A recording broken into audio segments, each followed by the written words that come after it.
A note on Argo. An excellent film, uh, appreciated as the best film of 2013 Academy Award for Best Film, Screenplay, also. Interesting, Ben Affleck was not even nominated as Best Director, but he got the Golden Globe for directing this times incredible, fascinating film. And of course the Golden Globe for Best Film. Academy Awards, I mentioned, I'm sorry, BAFTA, Best Film. Affleck, who's under some fire for the connection with Weinstein, in the sense that he knew that there was this woman who said, I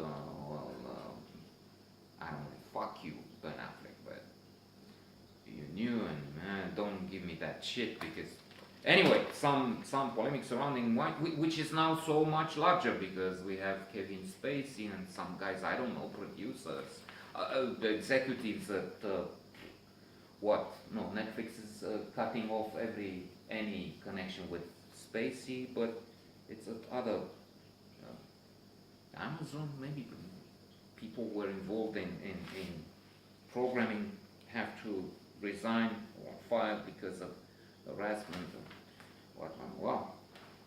Wow. Here the subject is, I was tempted to say more serious, but then I would be accused of taking this lightly. Let's say just as serious. 1979, the Iranian Revolution. Ayatollah Khomeini, crazy idea, thinking, sort of a religious tyranny with elections. Now they have,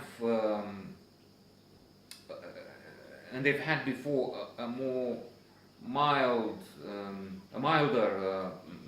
leader who is for relationships with the West, but then towering over everything is an Ayatollah who keeps that line with America is, if not the great Satan, it is Satan. It's weird. But then, of course, Trump is wrong to demolish the deal made on the Iranian nuclear capabilities. Anyway, let me not get into more of that. They occupied the embassy and taken people working there as hostages. 1917. That was horrific. You don't do that. An embassy is a sacred place, even if you have problems with the government. You don't. But they did. Anyway, six of the people, the Americans working for the embassy, managed to hide themselves in a Canadian ambassador's residence. But how to take them out? Difficult, tough question, a riddle, and hence a film which is mesmerizing because we know it's true. Okay, there's some artistic license, maybe a protagonist didn't say that in the marketplace in Tehran. But aside from that, everything is true. I mean, they did really get them out of there, which was next to impossible. The country was North Korea, well, with a different painting on the slogans. Tony Mendez is the hero, and they didn't know the CIA and other agencies involved. They didn't know how to do this, and the impossibility of the mission is emphasized by the fact that, of course, they had a plan to try and extract everybody, and it went so tragically wrong. Helicopters crashed. They sent in special forces, but it didn't work out at all. I mean, they didn't even approach the compound, and they weren't close. They were very far from making anything out of that. But here, the proposition is so outlandish that it might work. I mean, we'll send in supposedly a Canadian film crew, Argo, and we'll extract the 6 people.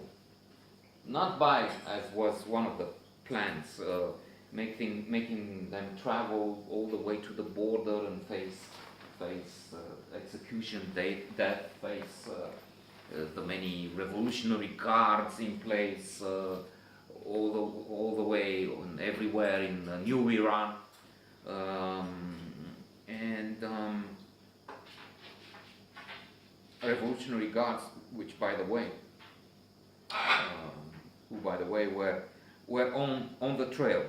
I mean, they were very close to getting into the compound. They had an idea that something is going wrong. They had informers everywhere, of course, and they were about to break in.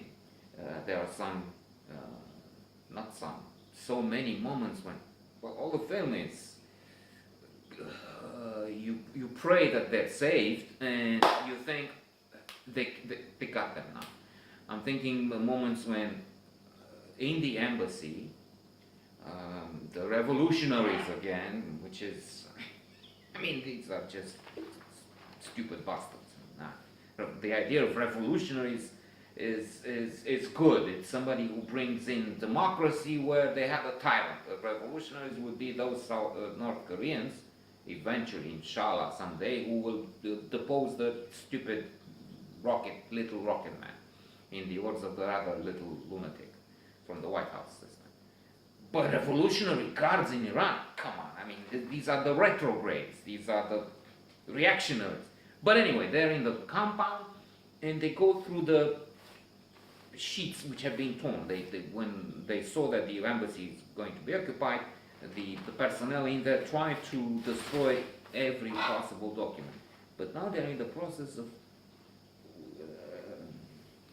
making files back again, and most important, the pictures of those who, and they realize that there's some 6 people missing, and they're about to have their picture, and then they will be stopped anywhere at the airport or anywhere. Shred by shred. And it looks like they're gonna catch them. And well, let's say, I don't mention if they did. A story of resilience, great values, self-esteem, assurance, bravery, phenomenal, outstanding.